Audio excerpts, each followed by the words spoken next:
Thank you, Representative Johnson. Good morning, everyone. Thank you all so much for the turnout today, and it's an honor to be able to do this introduction.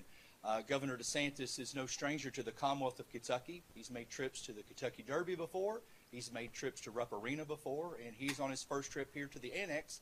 And if I'm not mistaken, that's how many times Governor Andy Beshear has been inside the Annex, was once. So with that, we are honored today to have him on testimony of the Balanced Budget Amendment, and we have testimony that was recently provided in the committee today. And with that, it is a piece of legislation that me personally, I'm very supportive of. As you know, as bills travel from the House into the Senate and vice versa through the process, I cannot speak for the other 32 members of the Senate Republican caucus, but I can say as the majority leader, this is a piece of legislation that is common sense. It is much needed, and it's something that the constituents in the base, especially the Republican Party, and I think many of Americans who want a common sense form of progress as it relates to the unsurmountable debt that our country continues to find itself in, especially at the federal level. We also have a piece of legislation this session on the House side of Senate Joint Resolution 17 that gets into congressional term limits, which I filed as well. But the focus of today and the testimony you've heard is about the Balanced Budget Amendment, that being House Resolution 45. It is with, once again, great honor that we welcome from the state of Florida to the Commonwealth of Kentucky, Governor Ron DeSantis. Well, it's great to be back. When we were at Rupp Arena last year, we had two of our kids, and they're all in elementary school, but they're all very big Florida State fans, which that meant was Florida Gators versus Kentucky. They were rooting for Kentucky. And I told my son, I said, you know, you got to be a little less overt in this. Like, I'm the governor of Florida. Like, come on. But he was rooting very hard for Kentucky because he's not a University of Florida fan. But that was a lot of fun. And I also, way back in the day, back in my baseball days, you know, we made trips in college to Bowling Green to play them. We played UK, got spanked by them. And then you could do bus rides to get to Middle Tennessee State. There were a lot, probably within, you know, a couple hours for sure. And so we played a lot of schools in that region, which was very fun. Sometimes it'd be cold when you're in early March. Sometimes it'd be nice, and I guess you guys know that more than anybody. This balanced budget amendment is important. I don't think there's any other way that you're going to change the fiscal trajectory of this country unless you provide constitutional restraints on Congress and their ability to continue to drive us deeper into debt. We were one vote away in the mid-1990s in the U.S. Senate from passing a balanced budget amendment out of Congress and sending it to the states for ratification. And just think, at that time, we basically were running a balanced budget. I mean, we had 3 years in a row where the federal government in the late 90s was actually running a balanced budget. Just imagine if that balanced budget amendment had taken effect, how different the fiscal trajectory of the country would have been over these last 26 years. It would be an entirely different ballgame. I'm just convinced that you're not just going to solve it with an election, because I can tell you, like, as a Republican, you know, I can talk about what we did in Florida by cutting spending, paying down debt, doing all that stuff. We did what every Republican promises to do, right? They all run on out-of-control spending, this and that, and yet nothing really changes. And so I don't think just saying we're going to win one more election is going to make the difference ultimately. I think you are going to need to band together as states. We've got 28 states that have done this. Kentucky could do it. I think would be phenomenal. We have Montana, Idaho. There's some more that are in a good shape to be able to get this done relatively soon.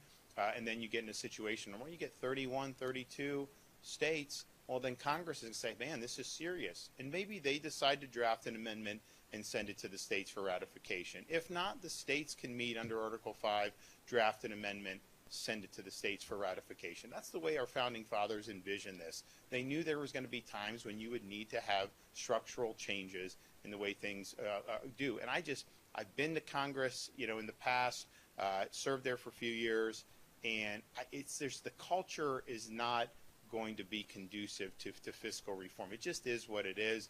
I wish there was an easy answer that you can elect, do this different, do this, but I think we found none of this stuff's really worked over the last 20 years, and the problem's just gotten a lot worse. I mean, heck, even 10 years ago, I think we were at like 16 trillion. Now you're at 38 trillion, and that's like a 10-year span. I mean, that's been really, really aggressive at how this is going up. Of course, you have to pay interest on this debt. Those interest payments are over $1 trillion a year and growing. And when some of the bonds come due this year for refinancing, they're going to be refinanced, unfortunately, at higher interest rates. And so those interest payments, are likely to balloon, and it could get very ugly at some point in the future. Like I said in my testimony, if we were here 15 years ago, I think all of us say 38 trillion. I don't think that's going to work, right? But I think the fact that you haven't had a full-blown debt crisis, largely because we're the reserve currency and we're the best option or the least bad option of these other countries, so people think, well, it's not going to matter. I think eventually the bill's going to come due. And I think if we're able to do this, I think you're mitigating potential catastrophic situation, putting us on a path to be able to be sustainable going forward. And I just look at states that have this balanced budget requirement. I have line item veto, so I veto spending, but we also run surpluses. Even if I didn't veto, we would be running surpluses. And I think part of it is the legislators can tell people who want more spending, like, hey, we can't, we're limited. We can't just keep spending. And it really provides not just a structural constraint, but a political defense of legislators who are trying to be good stewards of taxpayer dollars. So I think it's really, really good. I think Kentucky is a great candidate to do this. I applaud the legislators in both the House and Senate who have gotten on board on this. This is a valid constitutional defense of the states banding together to be able to propose a change when Congress is not willing to do the right thing. That's what the Founding Fathers envisioned. And on the 250th anniversary of American independence, there's a lot we can learn from the wisdom of the Founding Fathers. All right, Lauren? Thank you, Governor DeSantis. My name is Lauren Enns. I lead the national campaign for a balanced budget amendment. There was a lot said in testimony in the committee, and I think something that would be healthy is for us to go back to something that we all lived through that was pretty traumatic, and that was the housing bubble, 2008, 2009, 2010. Everybody remembers the bailout of Wall Street, $700 billion. We borrowed, I think, $1.8 trillion total that year to survive the housing bubble and everything else that came along with it. We gave a bunch of money to the banks, to the, I think we propped up a couple of big auto manufacturers. So at that point, you'd think, coming out of that, wouldn't Congress become more fiscally responsible? Anybody have any clue where the national debt actually was at that point, 2009, 2010? It was $10 trillion. 15 years later, they've almost quadrupled the national debt. So if we assume we're on the precipice of $40 trillion, would any of you believe that by 2040 we'd be at $160 trillion in debt? That's the equivalent of what you could have been asked 15 years ago when we're at $10 trillion in debt. Could you ever imagine within 15 years, 16 years, we're approaching a debt 400% larger? You would have said there's no way. Well, today, can we confidently say, having seen what we've seen over the last 16 years, can we truly say we can't imagine a debt of $160 trillion? Well, I don't think any of us would have said in 2010 we could see a $40 trillion debt, yet here we are. So we are to the point now where we've been borrowing to pay the interest on our debt for over a decade. We're clearly past or close to past the point of no return.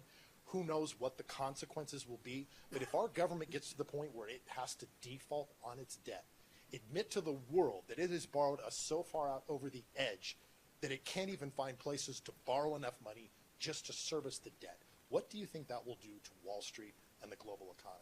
I'll probably just leave it there. Clearly, our founders left another mechanism. We'd prefer Congress propose this amendment. They tried 30 years ago, like Governor DeSantis said, and they failed by one vote when the debt really wasn't a threat. Well, clearly it is today. We do have that secondary option, the break glass pull emergency lever. But historically, we know every time the states get close to doing that, Congress shows up with a proposed amendment in hand because they want to control the amendment drafting. If you control the language and the drafting of an amendment, you control its true power. And Congress does not want to give that up to the states and state legislators who would go as delegates to a convention. Congress wants to draft that amendment language itself. So that is really where we are. We have 28 states. Obviously, we can't do it without Kentucky. We only have 5 more states to get to that 33. Then we pivot to Congress. Congress proposes the amendment, and then we get to the ratification fight. I'd be happy to have Governor DeSantis come back up, and we'd be happy to answer any questions. We'll take some questions, and I think we're going to go to the regular route. Carolina, looks like you're starting. Governor, the opposition has said they're not necessarily opposed to a balanced budget. That's something that they would also like. But the worry that was voiced here today is that this convention method could potentially open us up for future changes. So how do you ensure Kentuckians that this method doesn't open up the entire Constitution to revision? Because they'll be certifying for a balanced budget amendment. The legislature will be able to impose rules on the delegates, including even criminal penalties, if they go beyond what the convention call is. And so I think there's adequate safeguards that can be done. And then obviously they can decide who they pick, right? So if you're somebody that's worked hard to get balanced budget amendments certified and you end up with an Article 5 convention, you're going to pick people that are going to be loyal to the cause. I mean, you're not going to want people up there that don't believe in it. So I think there's adequate safeguards. But here's the thing. An Article 5 convention cannot change the Constitution. It's simply one mechanism of proposing. Congress can propose with 2/3. The states can propose with 2/3. Ultimately, any actual change for the Constitution requires ratification of 3/4 of the states, 38 states. And so I think when the Founding Fathers put that in there, they were obviously very conservative about changing the Constitution, but they knew you would have to do it from time to time.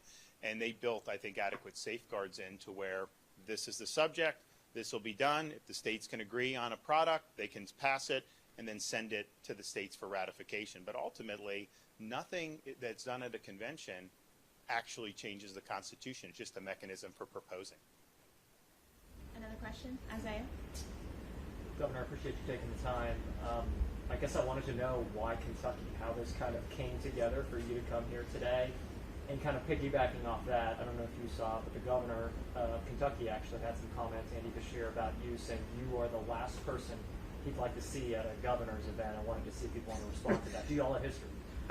So the reason we're in Kentucky is because Kentucky hasn't passed it, but it's really a prime candidate that would want to pass it. I mean, I think people in Kentucky, you look at the voting history here, they want to reign in Washington. I believe that that's something that's very popular in Kentucky, and you have to do it. And so if they do it, then great. If they had done it 2 years ago, then obviously there would have been a need to do the meeting. I don't really know much about, the governor here. I saw someone that showed me those comments because I was coming here. All I can say is, a guy that sends state police to try to block people from worshiping on Easter Sunday, a guy that's obsessed with gender mutilation of minors, if that's the person that's criticizing me, I wear that as a badge of honor. Emily, did you have a question? You got it, Bodie. A lot of people are asking our governor if he's going to be running for president in a few years, so I can't help but ask if you're also considering the same thing. So this is something I've been doing for a long time, both term limits as well. I'm for both. This is this, but I'm also for term limits, and that's why I'm here. I'm not here to try to rustle support up for anything beyond that. If we can pass this, and I also think term limits, that would go so far to fixing a lot of the problems that we have with the country. And this is something I've been involved with term limits for probably about 15 years, and I've been involved with balanced budget for the last 10 years. It's necessary. It's good, and if I can use my platform to help, show some state legislators that this is the good thing and help it get over the finish line, I told Lauren, I'm happy to do it. We've been to Idaho and Montana and South Carolina, and South Carolina has passed it now, and Idaho House just passed it, and so, you got good momentum, and so we want to keep that going. Just a second, Laura. Sorry, I've got Hannah. I'm Back to you. Governor, one of the most highly watched primaries here in Kentucky this year is Representative Thomas Massey's district. Given that in 2024 he was a supporter of you as a presidential candidate, what are your thoughts on that primary? Do you support him in his upcoming race? So Thomas Massey did something that I will always have respect for. And you guys remember when the COVID hysteria hit, everyone was like, they lost their wits. And Congress was actually going to green light $2 trillion of spending without a vote. And so he showed up and demanded a vote, and man, the weight of the world came down on him, but he stood strong. And if you think about it, he was right then. The COVID spending started a lot of the acceleration of the debt.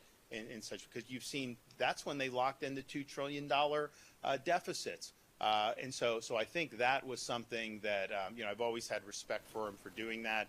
He was right to stand up against the COVID insanity. And then obviously in Florida, we were really leading the charge in other ways. And so I haven't gotten involved in any congressional races. I've got a lot in Florida people want me to get involved in. I haven't gotten involved. I don't know all the details, but I do know that was a profile encouraged back in March of 2020 by Mr. Massey.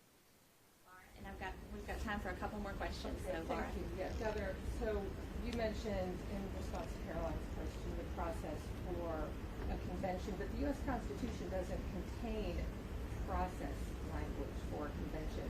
How would you, or what is the mechanism for protecting the rest of the Constitution if a convention is held? Well, the mechanisms are things that were said in testimony. I mean, you'll have a call that'll limit it to the balanced budget. 18 states, including Florida, and I think many more if we get to the point, have enacted legislation about faithful delegates. And so you have to be faithful to that call. You can be recalled if you're not, and you can also face, potentially civil and criminal penalties. So I think that that's enough. I don't think you're going to end up seeing them get into a tangent where they're going to have their own personal agenda. And here's the thing, too. Who knows how many delegates per state? I think it'll be up to the state. Each state's can get one vote. So say Kentucky sends 10, and say one person decides to go rogue. Okay, you recall them. You've got 9 delegates. The state can have its vote, right? So I think that that's going to be fine, and you're going to need a majority of the states to even approve language if you're at Article 5. But then even if you've done that, it's a proposal. So each state would have to have its own policy and laws and Yeah, rules set. exactly. So Kentucky's would be different from Florida. Exactly. Different from South Carolina. For sure. Thank you. Emily. I wanted to follow up about Congressman Thomas Massey. We know he's obviously very outspoken against the budget. Do you think that Congress needs more Republicans with his type of attitude or outspokenness about the national debt? Well, I think it's less about being, outspoken. I mean, to me, what we say in Florida is, words can certainly be meaningful, but it's ultimately deeds that are the most powerful. What are you actually delivering? And so I can tell you in Florida, if you look at, we've been a state 180 years, you look at our whole history, all the debt that was accumulated since I've been governor, we've retired half of it just in my 7 years. I vetoed $10 billion in spending with line item vetoes, which has helped us retire that debt. Our budget for 3 years in a row has basically been the same, the top line. I mean, maybe within a little variations, but we're basically, at the same level. This coming budget will likely be similar. We're doing big things. We're doing massive infrastructure because we have growing population. Everglades restoration, the biggest environmental restoration in the history of Florida and probably the United States of America. We just did $1.38 billion for teacher pay increases. We did law enforcement bonuses. We've done a lot, but we're doing it within a budget while reducing debt and tripling our rainy day fund. In fact, the New York City mayor just proposed their budget. I think he proposed like $140 billion. They have 8 million people. We have 23.5 million people. Our budget's $117 billion in Florida. New York State's budget, even though we have 3 million plus more residents than they do, their budget's more than twice the size of Florida's budget. So these are choices. And so you can talk a game, but what are you actually doing? So I think that's ultimately the thing. And I think the Republicans, so in Florida, if you look at, what we campaigned on, that's what we've done across the board, not just on budget, but on all this stuff and stuff. That when you do that, even voters that may not like everything you're doing, they will respect that because you tell them what you're going to do and you do it. And they know what they're going to get. And I think the Republicans nationally, particularly in the Congress, have had problems over the years because they run as very strong fiscal conservatives, but yet nothing really changes in terms of the fiscal trajectory of the country. Contrast that with when Republicans took over in '94. They had the contract with America. That led to a balanced budget. And, President Clinton was in office and Democrat.